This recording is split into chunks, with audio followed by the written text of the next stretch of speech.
Acara ini dipersembahkan oleh Hai Healthizen, welcome to Dear Doctor. Episode kali ini saya Dr. Fala Adinda sudah standby jaga lagi nih. Gimana seminggu setelah lebaran? Harus sehat selalu ya. Ingat, kita merayakan masih di tengah pandemi loh. Taat prokes, daripada bengong, mending kasih konsultasi asik ke saya via Instagram dan Twitter. Seperti beberapa konsultasi asik yang sudah masuk dan akan saya jawab sekarang. Dear dokter, ART aku tuh maksa untuk mudik dan aku nggak mau ngelarang-larang. Nah terus tiba-tiba dia mau balik ke Jakarta lagi. Terus aku harus gimana ya dok? Apa yang harus saya lakuin ya dok? Thank you. Dear Kencana Bunga, asisten rumah tangga yang kemarin pulang mudik emang bikin pusing.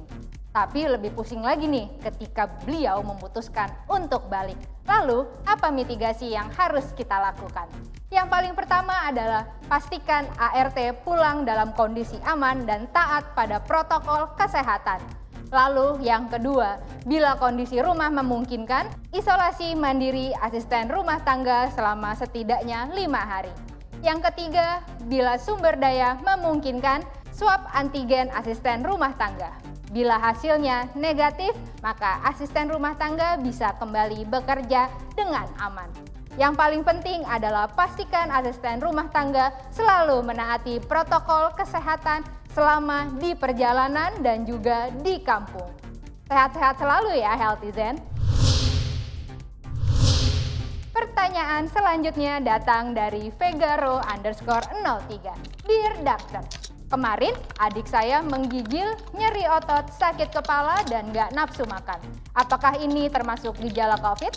Karena saya cek di internet, katanya ada varian virus baru yang mungkin saja itu terjadi. Terima kasih. Gejala COVID-19 memang beraneka ragam banget netizen. Bisa dari demam, tidak nafsu makan, nyeri otot, batuk, pilek, hingga beragam gejala lainnya.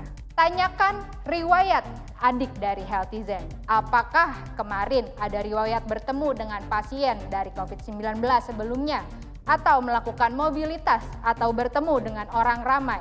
Bila ada riwayat bertemu dengan pasien COVID-19, maka ada baiknya untuk memeriksakan diri ke pelayanan kesehatan. Tapi tidak semua sakit adalah COVID-19 Healthizen. Jadi, bila memang ada keluhan, lebih baik segera periksakan ke pelayanan kesehatan. Karena di tengah pandemi ini, lebih baik kita selalu dalam kondisi sehat dan nyeri ataupun sakit sesedikit apapun diberikan perhatian agar kita tidak menjadi pasien COVID-19 sehingga kita menjadi super spreader terhadap orang lain. Pertanyaan berikutnya. Konsultasi asik selanjutnya dari Kananion. Dear Doctor, saya dan teman saya kena COVID, tapi kok CT saya dan teman saya beda ya? CT di sini maksudnya apa ya dok? Teman saya juga sudah negatif, tapi kok saya masih positif ya? Padahal saya merasa sudah sehat sekali.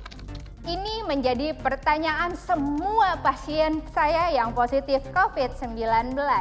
Padahal ketika itu COVID-19 memang sedang marak dan juga bingung, dok, kalau misalnya hasil positif lalu dengan hasil CT 23 artinya apa ya dok? Tapi CT saya udah 34 dok, artinya apakah saya bisa menularkan atau tidak? Saran yang bisa saya berikan kepada Healthizen adalah abaikan nilai CT. Karena semua laboratorium menggunakan alat yang mungkin berbeda-beda dan standar yang juga berbeda-beda mengenai nilai CT. Jadi, jika memang hasil Healthizen positif, maka lakukan isolasi mandiri selama 10 hingga 14 hari. Bila Healthizen sudah mengalami tidak ada keluhan dan gejala, maka Healthizen sudah bisa kembali ke masyarakat setelah selesai isolasi mandiri apapun hasil swab PCR-nya. Lalu kenapa masih ada hasil positif? Karena virus COVID-19 kadang masih ada suka sisa-sisanya dalam tubuh Healthizen. Kadang dia suka ada yang menjadi bangke dan persisten di dalam tubuh kita. Jadi tidak perlu takut bila hasil swab PCR masih positif tapi isolasi mandiri sudah terlewati. Tidak perlu ragu untuk bisa kembali ke masyarakat ataupun masuk kerja bila hasil swab PCR masih menunjukkan hasil positif, tapi periode isolasi mandiri sudah terlewati dan juga gejala sudah sembuh dengan sempurna. Apakah cukup jelas, Healthyzen? Pertanyaan berikutnya dari akun Yahya Yaya. Mau ikutan konsultasi asik juga nih, Dok? Dear Doctor, aku kangen banget sama keluargaku di kampung karena mudik masih dilarang. Boleh nggak aku bawa ke sini aja keluargaku? Mobilitas memang harus dibatasi. Itu masuk ke dalam prokes yang ditetapkan oleh pemerintah.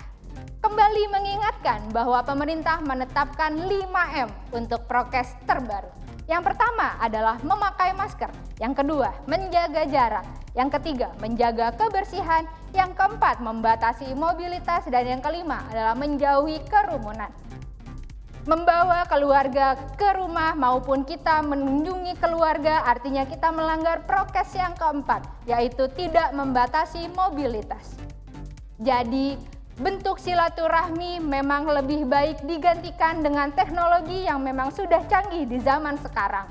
Jangan sampai kerinduan kita malah berujung petaka bagi keluarga. Jangan sampai kita yang terinfeksi COVID-19 menulari keluarga kita atau keluarga kita yang justru membawa infeksi tersebut kepada rumah kita. Pergunakan teknologi sebaik-baiknya. Kendalikan pandemi dengan taat prokes. Suatu hari kita akan kembali kepada kondisi yang lebih baik sehingga kita bisa kembali kepada pelukan keluarga. Itu dia Healthyzen jawaban saya untuk Yahya Yaya di konsultasi asik terakhir episode kali ini. Pastikan Healthyzen gak ketinggalan untuk ikutan konsul lewat akun Twitter ataupun Instagram saya. Saya Dr. Fala Adinda pamit. We share because we care.